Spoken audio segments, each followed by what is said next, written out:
I have a question for you. Who taught you how to love? Who do you love like? Do you think you love like Christ? Because we are going to find our guidance on how we should be loving in Ephesians chapter 5, verse 2.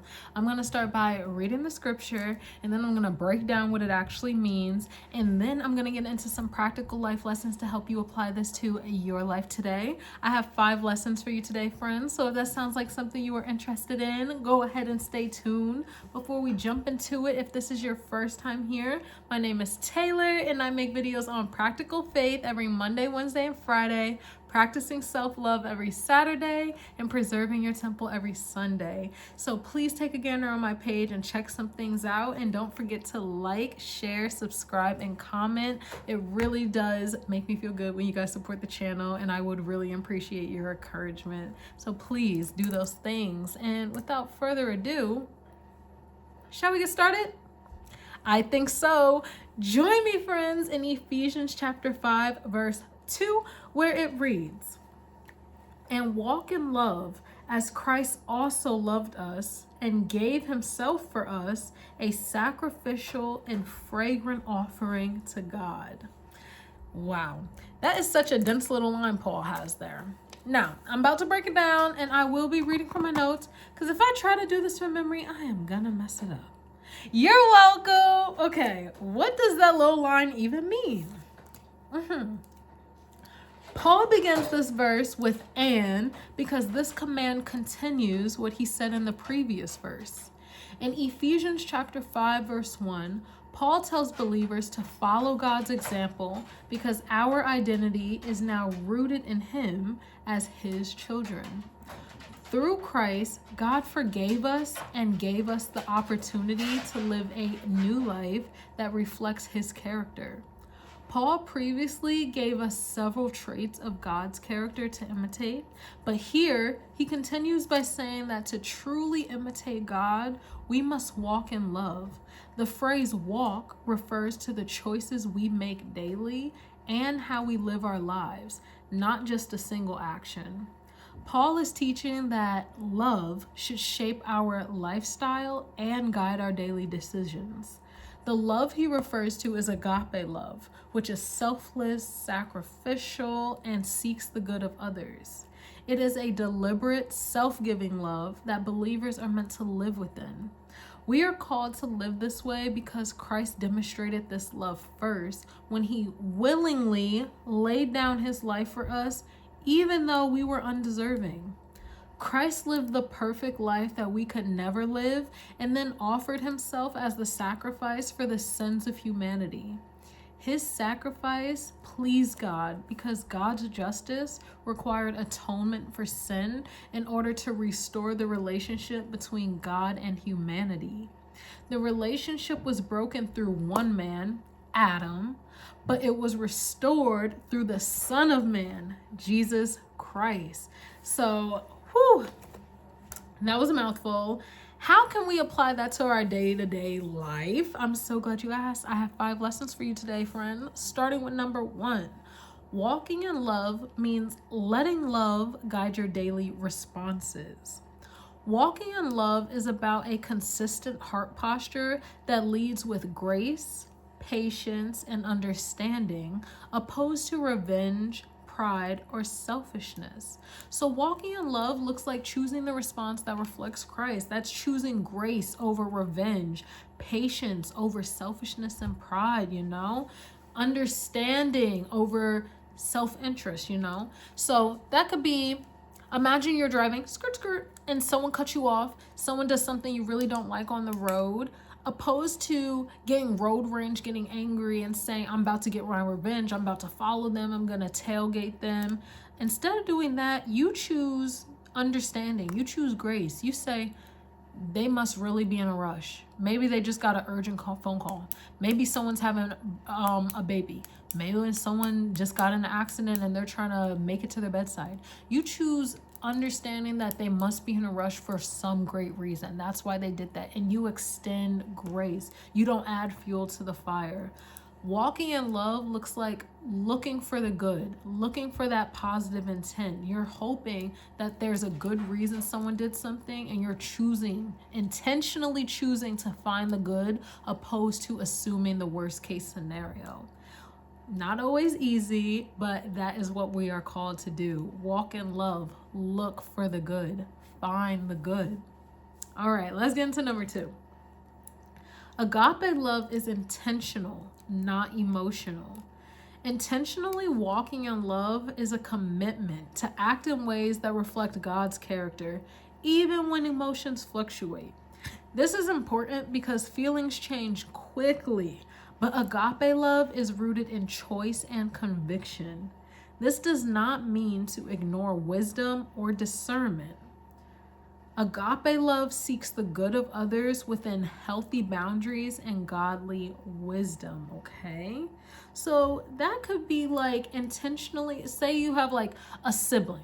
Say you have a sibling and you choose to intentionally pour into them your love, your support, your encouragement. You want the best for them. You love them and you are pouring all of that energy into them. You choose to do that. And remember, they're your sibling. So you know they piss you off sometimes. But the love you pour into them doesn't go away just because they piss you off, just because they took your favorite sweater and ruined it, just because they got a scratch on your car, just because they told on you when you guys were kids.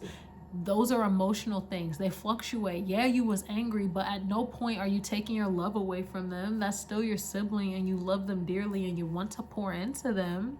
But remember, discernment is important. So even though that's your sibling, they might know what heartstrings to pull to manipulate you in a way. Discernment and wisdom looks like being aware of that and making decisions accordingly. That looks like even though you encourage and support them, you'd never let your kindness get abused or twisted. You're not being manipulated in certain ways, because the two can exist. You have to have your discernment, but you are intentionally trying to look for the good, trying to spread love, trying to pour into this person, but you're just also aware so you can be discerning. Just to say the two have to exist, okay? All right, let's get into lesson number 3. Christ's sacrifice shows that love sometimes costs something. True love sometimes requires humility, patience, forgiveness, and serving others, which may involve personal inconvenience. Christ demonstrated his love through sacrifice, but it had purpose and was aligned with God's will. Christ's sacrifice was not the result of pressure from other people, okay? So that looks like sometimes you have to sacrifice your comfort. Sometimes you have to serve in areas where you don't necessarily want to serve. You have to give because sometimes that's what love costs. Maybe you have to sacrifice your time. Maybe you have to serve your energy. You have to do something you don't want to do because you know it's going to really help out someone you love. Yes, it's a sacrifice to you, but sometimes love costs something. You're not always going to be comfortable. But at no point should any of these sacrifices be at the expense of your well-being. That's not what we're going for. That's not what we're going for, okay? So allow yourself to surrender to the needs of other people, because that's what love is, and it's an exchange. Sometimes you have to give, sometimes you take. It shouldn't always be on one person. Sometimes it looks like sacrificing your sleep, sacrificing your time, sacrificing your energy because you love this person. It's going to cost you something. Sacrificing your money, that's what it looks like sometimes. It's going to cost you something. That's what we learned from Christ's sacrifice. For us to have eternal life, for us to have access to the Father, for us to have forgiveness, Christ sacrificed his life. If Christ had to pay a price, what makes you think we won't have to? Yeah. All right, let's move into the next lesson. We only got 5, but we're at number 4. Christ-like love reflects God's character to the world. People often draw conclusions about Christianity based on how believers treat them or others. Believers are called to demonstrate patience, forgiveness, and kindness to show what God's love looks like. So that looks like speaking respectfully, even when everyone else is being rude. That looks like offering grace, even when everyone thinks you look crazy, like, couldn't be me. It looks like offering truth when everyone else is lying and everyone else is trying to be passive and they're not trying to get involved. You still speak the truth. Reflecting God's character is about being kind. It's about showing forgiveness, extending grace, being humble. It looks like sacrifice sometimes. That is what we are called to reflect in this world. Not always easy, but that is what we must do. I know, easier said than done, but I'm just here to report what the word says, okay? Well, let's get into the last lesson of today. Loving others is an act of worship to God. Paul describes Christ's sacrifice as a fragrant offering to God, meaning it pleased him. This shows that acts of genuine love towards others are spiritually significant. When believers love others sincerely, their actions become an offering of obedience and worship to God. So that just means we should do things from the overflow of our heart. And there should be goodness stored up in our hearts so that we do have more to give. That looks like doing nice things for other people without necessarily seeking praise.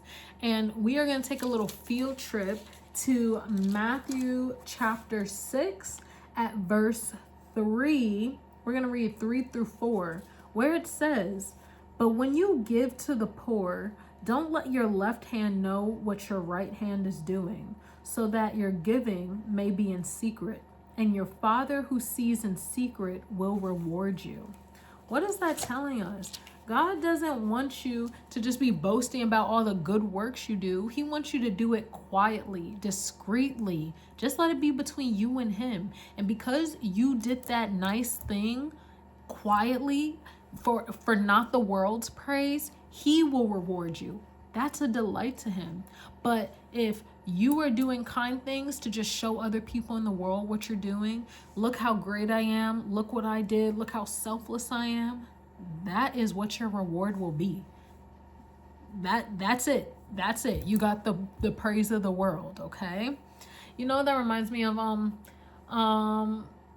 back in the day, Drake had a video called God's Plan, and I think in that video he was just giving out a bunch of money. That always rubbed me the wrong way. Like, why are you doing all this for show? Could not stand that video. That's the opposite of what we're supposed to be doing.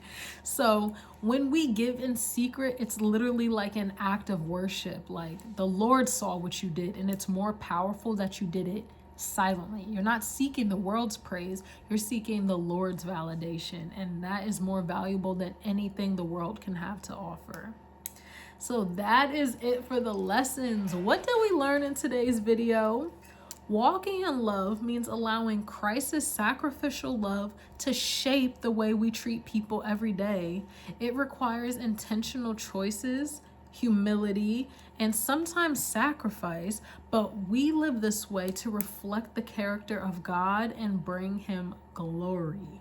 So that is it. I do hope this message blesses you. I hope you learned something. Please don't forget to like, share, comment, and subscribe. It really does help the channel. And I love to see when you guys support me. It really does encourage me. It does wonders for filling my cup. So I appreciate you in advance for doing that. If you are so interested or inclined, check out the description below to check out my Etsy shop. And don't forget, we drop these practical life lessons every Monday, Wednesday, and Friday.